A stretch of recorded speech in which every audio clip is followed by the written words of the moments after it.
I'm Erin Holland. And I'm Darren Palmer, and this is Home of the Century. Home of the Century is the podcast that makes property feel possible. Every episode is honest, practical, and filmed in the kind of homes that make you stop and think, hey, I could do that. Because you can. Home of the Century, proudly brought to you by Century 21. Australia and New Zealand's most trusted name in real estate. Every person who's bought a property has a story they don't like to tell at dinner parties. But today, they're exactly the stories we're going to tell. Welcome to Sam and Craig. This beautiful couple have had quite the journey in property. 10 properties between Sydney and Brisbane, interstate moves, building a beautiful family and somehow finding the time to have a life. But today, we're going to answer one question. How do everyday Australians protect themselves when property goes wrong? And what does it look like when it goes right? Welcome to Home of the Century. Craig, Sam, thank you so much for your time today and for inviting us into your absolutely stunning home. You have the most incredible story when it comes to property and investing.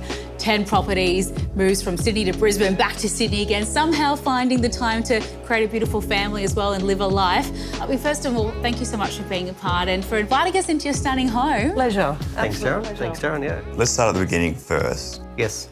You bought your first place in Kirribilli in 1997. Yes. What do you know now that you wish you knew then? Residential property, where do you start? So I bought Kirribilli in 1997 in Bradley Avenue. Beautiful two-bedder, overlooking the park, harbour views. Paid 100. Sorry, that was the first property you bought? That was the first property. Yeah. Well done. First property, yeah. Waterfront in the It was a one-bedroom, wasn't it? It was one bedroom. Two bed, one bath. Beautiful. Paid $185,000 for it. Oh, Yeah. imagine. The dream. Waterfront in Kirribilli, Yeah. 180,000. Should have kept it. And Yes. flipped it too early. So sold 2 years later with a profit of, I think, sold for about $245. I thought I'd banked a big profit, but passage of time and, you look back and regret selling any property you've owned. Did you renovate it at all? No, I didn't touch it. So you held it 2 years. 2 years. 60K Yep, 60K, capital gain. about 30%. Yeah, so Yep. that's the lesson you'd learn? It was investment property. It was an investment property, yeah. I think I only stepped foot in it once. Wow. Never lived in it, so... How just did a you tax get the deduction. courage to do it? Because I think that's the biggest thing, right, is taking the leap. You've created this little nest egg, you've earned all this money, and then to part with it is so incredibly difficult. It is a gamble, investing in anything, right? Yeah. How did you know it was the right one? Love the area, love Kirribilli, love Mossman. Loved, obviously, it's a very quiet street. But I think when you jump on to the property ladder and take on debt, it keeps you obviously honest, keeps you working to make sure you can service the debt. Had you already made the step into the next property using the equity from the first one before you sold it, or what was your process like That was the very after first that? one. Very first one. And then banked that and then took the profit out of that to buy the second property in Mossman. Straight from Kirribilli to Mossman. Oh, I love it. Yeah. And blue chip suburbs, obviously, that's going to be a higher price point, but you thought the capital gains would be worth your while. Like, what was the thought process in terms of the areas that you chose to invest your time and your money as well? Yeah, I think blue chip suburbs, tick a box. Obviously looking for the best growth you can rather than income, as opposed to buying regional, you're getting a great income and, it's great. Obviously get the tax deduction as well along the way, so, yeah. Renovated it, moved out and had it as an investment. Did we not? We bought another place in Mossman down here and... Rose Crescent? Yeah, Rose Crescent overlooking Mossman Bay at the same time. Leveraged one to the next, Yep, but yes. held on Held the other to one. the Mossman one. Yes. Yeah. Smart. Yeah. Let's talk renovation, because we have one of the absolute superstars alongside me as well. And obviously, I think sometimes when we look at properties, starry eyes, you walk in and you go, oh, imagine the potential, just a lick of paint, move that wall, blah, blah, blah. We all know that that's not exactly how things go and it can be quite difficult and quite expensive. In terms of when you're looking for investments these days, are you someone that goes in with the idea of a renovation? Is it something you now, through your vast experience in investing with 10 properties, go, oh, renovation's not for us? What have you learnt through that journey with investing? Well, renovations, if the builder tells you it's going to be $500,000, it'll be upwards of $750,000, $800,000, honestly. Bingo. It's like allow 50% more than what you quoted. And I think that's a minimum for us. That old adage used to be add 10% time and 10% budget. Yep. Then it was 20. Yes. I think 50 is really actually accurate. Absolutely. Yeah. Actually, we renovated a place in Roseville. Roseville in Sydney. That was 50% more than what they quoted, and that was back in 2007, 2008. Yeah, we signed the contract the month before the financial crisis. Oh, no. Great timing. Oh, jeez. And the second renovation we did, we signed the contract the month before COVID lockdown. Oh, my God. Could you please let me know when you're going to sign another contract Exactly. so I can work out We're when not. the next We are catastrophe is not. coming? We are not. From now on, we buy done. It makes it so hard with feasibility then, doesn't it? Because you have a project in mind, you go, great, I've budgeted this much in this amount That's of time. right. I can get tenants in within 6 months, within 12 months, and then all of a sudden your timelines blow out and you're burning a hole in your pocket. It becomes really stressful. Yeah. Extremely. Surely does, yeah. And emotionally stressful. It is worth the effort, but again, nothing's forever. Well, what does it do as well when you're trying to function as a family, you're raising your kids, you've got the stress of investing as well. How do you survive that when, things go pear-shaped and, the world decides to implode when you're making these big financial changes? How did you manage all of that? I think it's important to be aligned as a couple and to know that you're both on the same page, because if you weren't, it wouldn't work. And trusting your partner in your decisions financially and emotionally, I think we have that. So Who's who? Who's the emotional one? Who's the pragmatic feasibility man? Well, feasibility, pragmatic, but Craig says to me when we go to look at houses, we sit in the car and wait out the front, he says, whatever you do not flare your nostrils. Because I go in and go... Nostril eye, I love it. This is it. He's like, just do can tell. not flare your nostrils. So the agent doesn't get any good ideas as well and goes, I've got to, I know she wants it. How does it all play out when you're discussing your next purchase? I think I ultimately have the final say on it. Obviously. With real estate agents, they really need to be addressing The decision maker. Yeah. Yep. And I know financially what we can afford, so I'm not going to look at a house that we can't afford and is out of our reach. So as soon as we go into that house that we know is within our budget and I love it, there's a table discussion, but ultimately I think the decision's been made. Don't you think? Yeah, it is. With Yeah, respect, yeah. obviously. So just to be clear, if The there's woman is always right. Correct, Erin. that goes without saying. So if there's a difference in opinion on a property decision and you don't have the same outlook on that property, who's right? I think it depends if it's an investment or a home, which are two different decisions to be made. So, look, half the properties I've owned have been investment solely, another half have been homes. I think a home's a different decision because you are emotionally invested in the home when you see it. Like the last place, we bought a beautiful home in Brisbane, bit of an iconic home, top of the hill in Hamilton, and I think we decided to upgrade and threw the kids in the car Saturday morning, so let's go and look at 4 open houses. The last one we saw was, I think it had been Hamilton. passed in an auction. The vendor wanted a bigger price. It was covered in cobwebs and dust and cockroaches and... Yes! So, yeah, and I could see the bones. Like, leave I it thought, this dirty is and cheaper. Yeah, spectacular big home. Looked like a home in Toorak. And the architect was a famous architect from Toorak in Melbourne. Wow. Which is very rare for Brisbane. And the kids said, we love this home. I think Well, we actually went to lunch to discuss it because I love this beautiful old Queenslander that was done. I could see us living there. The children and Craig all said, no, we love Hamilton. And I went, no, I don't think I can do it because there's so much work. Yeah. Got it. And I didn't think I could live in it Whilst before that we was did the work, happening. though, because we'd be living in it for 12 months. Yeah. So that, for me, was very conflicting. And then we talked and they got their way. Ended up moving but out, I was yeah. actually very happy once we did. Yeah. So you've moved from Sydney to Brisbane and back to Sydney. Each time you were moving against the flow of other investors. Correct. What did people say to you when you made that decision? And how did you back yourself? Had a beautiful big home in Roseville. I was working with the Swiss Bank at the time and they needed more staff from Brisbane, so I thought we'll get out of Sydney for a short while. And my sister lived in Brisbane. Yeah. But it was funny moving to Brisbane. Brisbane people said, why did you leave Sydney? Yeah, what? Sydney people You said, nuts. why did you leave Sydney as well? Like, why move to Brisbane? We had a beautiful 10 years there as a family. Kids loved it, great city to live lovely. in, big country town. We moved back 3 years ago. It's funny that moving back we did the opposite to what the tide was doing again. And again, everyone said, why moving from Brisbane? I think everyone's had a great COVID bounce on property values, particularly Brisbane. Well, So, I yeah. need every piece of advice I can get because my husband will not leave Brisbane and I want to stay in Sydney for the work opportunities. But then the lifestyle in Brisbane, as you rightly say, what you can get for your money, even though that is vastly changing in Brisbane, is appreciating at an exponential rate. suppose that balance of work and lifestyle, and now your 3 beautiful children are probably a little bit older as well. How much does all of that play into the decision for you? Hugely. Well, Sophia went from Brisbane, finished high school, and came down here to Sydney Uni and was at Women's College. We were always planning on coming back, but Louis was still in grade 10. And then Craig said, well, I really need to get back down there for work. I had a business in Brisbane, but it just felt like the right time. And the children are older, and for us and them, there was more opportunity here at the time, and with your work. Education, yeah. Yes. Brisbane versus Sydney, obviously the 2 major markets, am I right in saying you've invested in and you Correct, focus your yep, time in? What are you enjoying at the moment? Where is your eye sort of looking? And obviously as Brisbane increases exponentially, and we've seen markets like Melbourne slow that little bit, Sydney I think also is plateauing just a little bit given the current financial situation.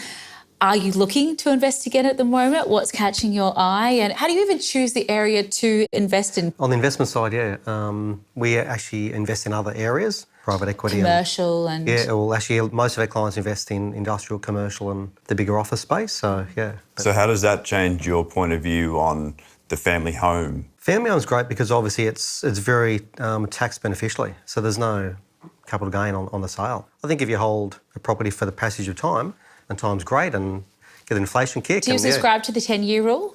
Is that kind of it? It should double in 10 years if it's the right investment, or what's your mantra? I think it's interesting. You look at there's different cycles can prove that wrong too. So the 90s cycle was tough in property. So national property really returned almost zero for that 90s decade. This is an interesting thing. It's like the economic cycles is one thing, it's the passage of time, but there's also the idea of supply and demand. And like I grew up in an industrial town in Gladstone, central Queensland. And Queenslanders here. Ah, yeah. Yes, Cairns, Gladstone. I lived in Brisbane too. Love the place.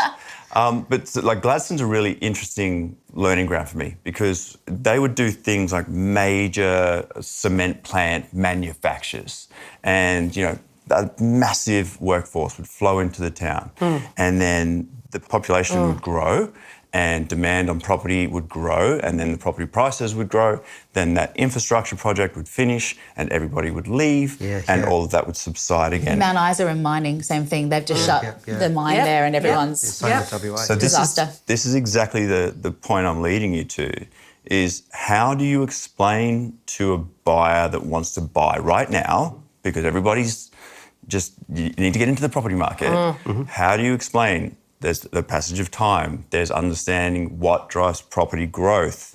How do you explain that complexity to somebody? I think obviously it's access to other things such as health, infrastructure, education. What will drive and hold up the market, I would say, would be if there's pure demand for labour in that economy. Obviously Sydney's still the financial centre of Australia. Melbourne's probably the second. Brisbane, a bit of excitement with the Olympic Games coming up. It depends upon if there's going to be long-term demand for labour in that capital city. But regional cities, you're right, so they can be very cyclical. So it's like that wave whenever there's a big economic optimism, people buy their second home, things turn tough, the first thing they dump's their holiday home. Yeah. So it can be very discretionary as well, those markets. So, but that's my view. But yeah. One thing we haven't touched on yet, which I think makes your personal experience incredibly important, is the fact that your job literally is dealing with and advising ultra high net worth individuals on investing, and it's wide ranging. It's, like I say, commercial, ag, all sorts of areas. What kind of advice do you give them? Does it change as well, the advice, depending on obviously what sector of property you are investing in? But how do you try and wrangle that? Because that seems like a really high pressure situation. People with a lot of money making big investments. There's a lot to try and unpack and get your head around. Because all of our clients own their own property. They might have a portfolio of residential properties. Then it's where they're lacking in the different portfolio styles, so whether it's industrial, commercial, office. So, yeah. So a small step up from the first place in Kirribilli there. Yeah. So diversification, I know my husband and I have just invested in our first commercial property as well, and he's looking to go again. We went to the self-managed super fund, did it that way. Is that what you would suggest to us as well? Try and diversify just away from residential? What sort of advice would you give to people like us? Yeah, and again, within superannuation, make sure you get great advice from a great qualified tax accountant. But again, look, it depends on the client's needs. Depends on what they're after the big growth growth? Is it an income focus? The Aussie property market we're very fortunate because we're a beautiful economy to live in. Again, back to Darren's point, supply and demand it's out of whack, and that's why the property market's held up so well. There was a lot of economists spruiking collapses in the GFC. We never had a financial crisis here, luckily. So, yeah. But depends on the client's needs. That's the biggest takeaway, isn't it? Is everyone's case is completely different, and what is right for you and your family is not necessarily right for someone else's. And we always recommend that you get solid advice from a trusted agent, a trusted professional in that area. It's such an emotional big investment, isn't it? You know, parting with your hard-earned money and making that first step. That's right. Casting your mind back to when, you know, you both made that first step as well. What do you wish you knew back then that obviously you're privy to now, Sam? The one thing, just the one. The hidden costs Yes. Yeah. involved in buying a property, like you're surveying. Even stamp duty. I don't even know stamp stamp duty. duty. It's not Holding a costs, legals, all of the above. all Like, the other suppliers. you think, I'm paying this for this house. Well, you're actually not. Yeah. You're paying this and then some. And I think in Queensland, though, I think the state government have now brought an initiative out for first home buyers that they don't pay stamp duty. Is that correct?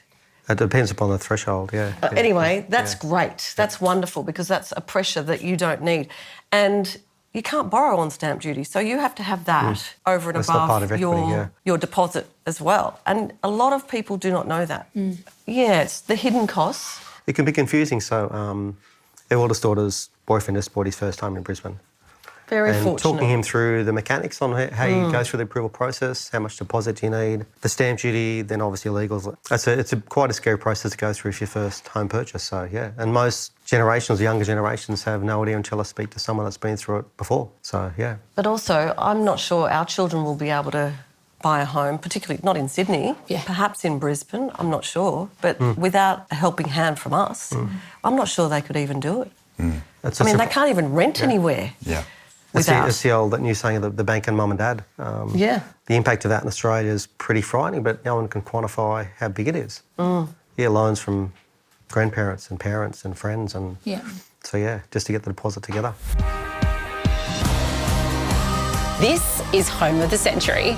Brought to you by Century 21. Australia and New Zealand's most trusted name in real estate.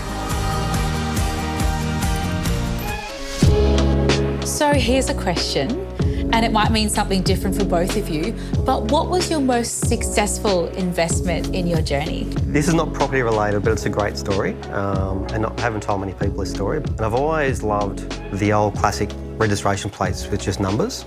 Car registration. Car registration numbers, all digit number plates. Walked past a gift shop in Sanctuary Cove, there were a few on display. Walked in the store and said, who owns these plates? And so I'm selling for a good friend of mine. So I thought I'll just buy, I think about half a dozen sets of plates. And then COVID happened. A lot of the population moved from New South Wales up to Queensland, I think, and everyone sort of caught on to the number plate market, which was very cheap.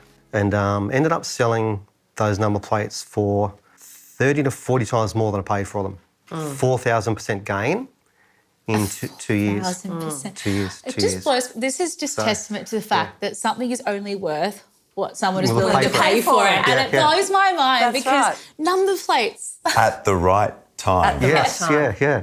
I didn't see the potential, but I thought, well, obviously it's a good decision because he's making it, right? That's how He chose you up. Correct. 3,500% in 2 years, the best investment I've ever had. That's not quite like property. Is it? Not quite. Sometimes you win in property, sometimes you lose. For me, I had my biggest property win and my biggest property loss within months of each other last year. Really? Last year? Yeah. And so I'd purchased a property in Byron Bay at the peak of the market, when everybody wanted to be there. And I bought it so that I could have a long hold and it would holiday let. Yep. And then legislation changed and they changed from 180 days to 60 days and that all became unviable. And at the same time, I was building 2 houses in Bondi on a subdivided piece of land and that was costing a lot of money. Yes. So I decided to sell the Byron Bay property at the trough of the market. To fund which Bondi. was extremely painful. Thankfully, the Bondi stuff outweighed my losses.